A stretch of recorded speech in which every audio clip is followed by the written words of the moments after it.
Dear students, आज का हमारा टॉपिक है variable declaration. So quickly move to the white board.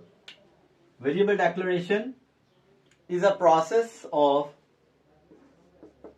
it is a process of specifying variable name and its data type। So variable declaration में दो बड़ी important चीजें हैं कि वेरिएबल का नाम क्या होगा और उस वेरिएबल की डेटा टाइप क्या होगी। वेरिएबल का नाम क्या होगा, कैसे रखेंगे, उसके लिए हमारा एक अलग से टॉपिक है rules for naming the variables. उसको सामने रखते हुए हम वेरिएबल का नाम रखेंगे और डेटा टाइप्स भी हमारा एक अलग से आने वाली वीडियोस में आपको टॉपिक अंडरस्टैंडिंग के लिए मिलेगा, जिसके अंदर हम बताएंगे कि कौन सी डेटा टाइप किस तरह की वेरिएबल के लिए यूज होगी और किस तरह की वैल्यू को ये स्टोर करेगी। फॉर द टाइम बीइंग अभी हम इसको अंडरस्टैंड कर लेते हैं कि जब आप वेरिएबल प्रोग्राम लिख रहे हैं और उसको में आप जब वेरिएबल को कोई नाम देते हैं और उसको डेटा टाइप देते हैं, तो ये दोनों जब क्लब होती हैं तो इसको हम बोलते हैं वेरिएबल डिक्लेरेशन। ठीक है जी। दूसरी बड़ी इंपॉर्टेंट बात यह है कि जब आप किसी प्रोग्राम के अंदर वेरिएबल्स यूज कर रहे हों तो लाजमी है that all variables being used in the program must be declared. C के बारे में कहा था स्ट्रांगली टाइप्ड लैंग्वेज, तो इसमें आपने चीजों को एक सीक्वेंस के साथ लेकर चलना है। So all the variables must be declared before they are used in the program. तो आपने क्या करना है, जब भी आप कोई प्रोग्राम लिख रहे हो तो उसके अंदर यूज होने वाले जितने भी प्रोग्राम हैं उनको हम डिक्लेयर करेंगे, यानी कि उसका नाम के साथ साथ उसकी डेटा टाइप बताएंगे। तो ये डिक्लेरेशन जो है ये हमारे पास ये फिर जाके कंप्लीट होगी। अब डिक्लेरेशन में होता क्या है, इसमें मैं लिख देता हूं all the variables must be declared before they are used in program में यूज होने से पहले इन तमाम वेरिएबल्स का डिक्लेयर होना जरूरी है। अच्छा, डिक्लेरेशन जरूरी क्यों है? डिक्लेरेशन इसलिए जरूरी है जब आप अपने प्रोग्राम के अंदर कोई वेरिएबल यूज करेंगे, और वेरिएबल के बारे में हमने क्या पढ़ा है, variable is a named memory location that is used to store data. तो जब आप कोई वेरिएबल अपने प्रोग्राम में यूज कर रहे हैं तो आपने क्या करना है, उसकी डेटा टाइप भी साथ में बतानी है। उस डेटा टाइप से आइडिया होगा कि उस वेरिएबल को रैम के अंदर कितनी स्पेस रिक्वायर्ड है वेरिएबल की वैल्यू को स्टोर करने के लिए। अब डिफरेंट टाइप्स ऑफ वेरिएबल्स की जो डेटा टाइप्स हैं अकॉर्डिंग टू द प्रोग्राम, कुछ वेरिएबल्स ऐसे होते हैं लाइक अगर हम न्यूमेरिक वेरिएबल्स की बात करें तो उनके अंदर कुछ के अंदर हम जब वैल्यू स्टोर करते हैं तो हम any value we can store any value without decimal और we can store a value with the decimal। so अगर इस तरह का सिनेरियो हो तो आपने कोई वेरिएबल चाहिए और उसके अंदर आपने कोई न्यूमेरिक वैल्यू स्टोर करनी है, तो अगर आप एक ऐसी वैल्यू स्टोर करने जा रहे हैं जो कि विद डेसिमल है तो उस वेरिएबल की आप डेटा टाइप फ्लोट यूज करेंगे, और अगर आप एक ऐसी वैल्यू स्टोर करना जा रहे हैं जिसमें डेसिमल नहीं है तो विदाउट डेसिमल है तो उसकी डेटा टाइप होगी इंटीजर INT। अब ये डेटा टाइप्स को यहां पर स्पेसिफाई करना जरूरी इसलिए है कि ये जो डिफरेंट डेटा टाइप्स हैं ये इनकी डिफरेंट स्पेस रिक्वायरमेंट है in the RAM based on the compiler being used. Like अगर आप एक इंटीजर वेरिएबल है, आपके पास एक वेरिएबल है, फर्ज किया वेरिएबल हमारे पास है लेंथ और उसकी डेटा टाइप है इंटीजर, इट मींस उस लेंथ वेरिएबल को रैम के अंदर स्टोर होने के लिए और इसके अंदर डेटा को वैल्यू को स्टोर करने के लिए वी नीड 2 बाइट्स। तो हमें 2 बाइट्स की स्पेस रिक्वायर्ड है in the RAM.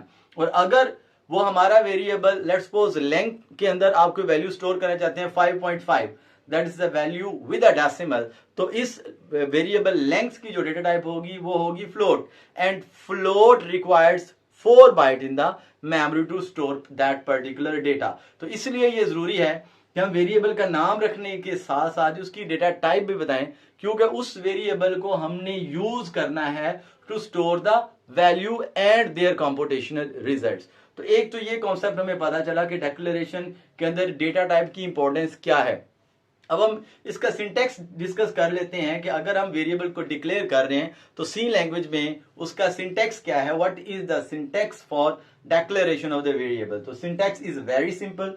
Let's suppose हम एक वेरिएबल है उसको डिक्लेयर करना चाहते हैं तो हम लिख लेते हैं जी ये हमारा आ गया सिंटेक्स।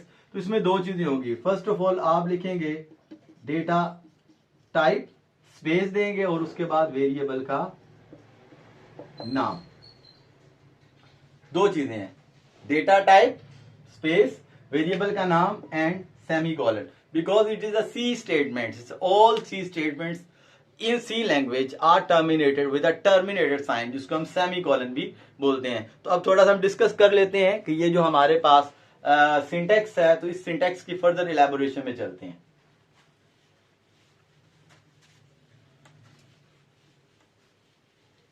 अब इस सिंटेक्स के अंदर हमने दो चीजें ली। चलिए मैं इसमें वेरिएबल नेम को पहले लिख लेता हूं। वेरिएबल नेम, वेरिएबल का नाम क्या होगा, इसके लिए हमें गाइडेंस मिलेगी rules for naming the variable के टॉपिक से। ये आइडेंटिफायर से मिलता है, क्योंकि आइडेंटिफायर भी तो एक वेरिएबल है ना। तो उसके लिए सर्टेन रूल्स हैं, उन रूल्स के अकॉर्डिंगली हम वेरिएबल का कोई सा भी नाम लिख देंगे। जैसे यहां पर जो मैं आपके साथ डिस्कस कर रहा हूं, मैं वेरिएबल का नाम ले रहा हूं लेंथ, और ये जो लेंथ वेरिएबल का नाम मैंने लिखा है ये अकॉर्डिंग टू द रूल्स है, रूल्स ऑफ आइडेंटिफायर के अकॉर्डिंग भी है and rules for naming the variable के अकॉर्डिंग भी है। तो वेरिएबल हमने लिया लेंथ। अब इस लेंथ वेरिएबल के अंदर आप क्या वैल्यू लेना चाहते हैं। Let's suppose you are going to calculate the area of a rectangle, you need 3 variables, area, length and width. चलें इसको समझ लेते हैं। हमें 3 वेरिएबल चाहिए, एक लेंथ, एक विड्थ और एक एरिया। तो 3 वेरिएबल तो आ गए। अब इन वेरिएबल्स के अंदर किस तरह की वैल्यू स्टोर होगी, इसका हमें आइडिया होगा डेटा टाइप से। अब आप इस प्रोग्राम को करने के लिए आप अपनी मर्जी से लेंथ की वैल्यू लेंगे, अपनी मर्जी से विड्थ की वैल्यू लेंगे। तो क्या करेंगे, लेट्स सपोज अगर हम लेंथ की वैल्यू लेना चाहते हैं 5, तो 5 is a number without a decimal. तो इसकी जो डेटा टाइप होगी वो क्या होगी, इंटीजर। क्या होगी जी, इंटीजर होगी। Integer is a data type that is used to store the numeric values without any decimal. तो हम इस लेंथ वेरिएबल की डेटा टाइप लिखेंगे। तो डेटा टाइप का रूल क्या है, स्पेस देंगे और इधर यहां पर लिखेंगे इंटीजर। इंटीजर के लिए क्या लिखा जाता है, INT for integer, then space, then variable का नाम एंड आफ्टर दैट आप यहां पर सेमीकोलन लगाएंगे। और अगर आप विड्थ वेरिएबल के अंदर कोई वैल्यू स्टोर करना चाहते हैं that is with decimal point, like अगर आप विड्थ की वैल्यू 5.5 लेना चाहते हैं तो इसके लिए आप डेटा टाइप लेंगे फ्लोट। तो यहां पर हम लिखेंगे फ्लोट। ये इंटीजर और float both are the keyword, जो पहले हम लास्ट लेक्चर में हम डिस्कस कर चुके हैं। These are the keywords and keywords are always written in the lower case. तो आप इस तरह करके फ्लोट लेंगे और सेमीकोलन लगाएंगे। तीसरा वेरिएबल हमारा बच गया एरिया। अब एरिया ने क्या करना है, एरिया ने इन दोनों वेरिएबल्स का कॉम्पुटेशनल रिजल्ट जो है वो स्टोर करना है। तो उसकी जो वैल्यू होगी उसके अकॉर्डिंगली देखेंगे कि इस वेरिएबल की डेटा टाइप क्या बनेगी। तो इस वेरिएबल की डेटा टाइप भी बनेगी फ्लोट। ये हम आने वाले लेक्चर्स के अंदर डिस्कस करेंगे। क्योंकि टाइम की हमारे पास बंदिश है, इसलिए इसको मैं एक्सप्लेन नहीं कर रहा, बट इस वेरिएबल की डेटा टाइप भी फ्लोट बनेगी।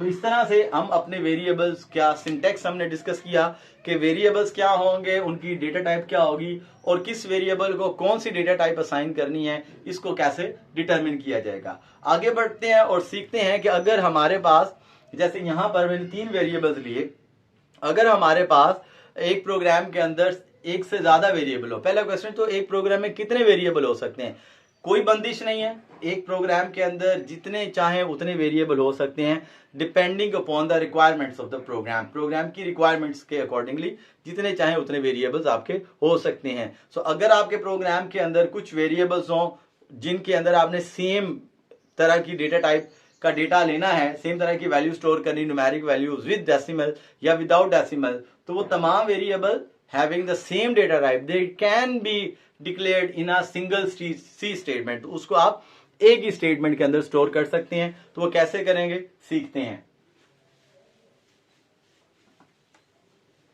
Let's suppose we have three variables A, B and C और इनके अंदर आप एक न्यूमेरिक वैल्यू स्टोर करना चाहते हैं without decimal. Let's suppose 2, 3 and 4.